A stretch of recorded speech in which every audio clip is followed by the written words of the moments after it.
घुर्ने समस्या, यो हामी सबैले देखेको जानेको समस्या। आज म यो कसरी हुन्छ भन्ने यसको प्रक्रियाको बारेमा थोरै जानकारी लिएर आएको छु।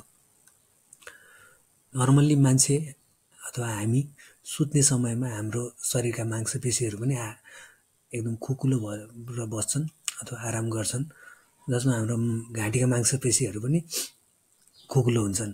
जब यी मांसपेशीहरू धेरै नै खुकुलो हुन्छन् नि, तब घाँटीको बाटो चाहिँ साँघुरो हुन जान्छ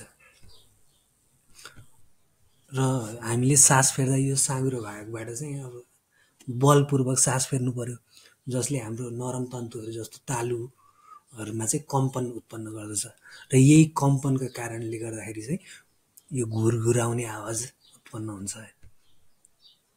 अनि यस्तो घुरघुराउने आवाजहरूको तीव्रता हाम्रो यो श्वास नलीको बाटो कति साँघुरिएको छ भन्ने कुराले निर्धारण गर्छ।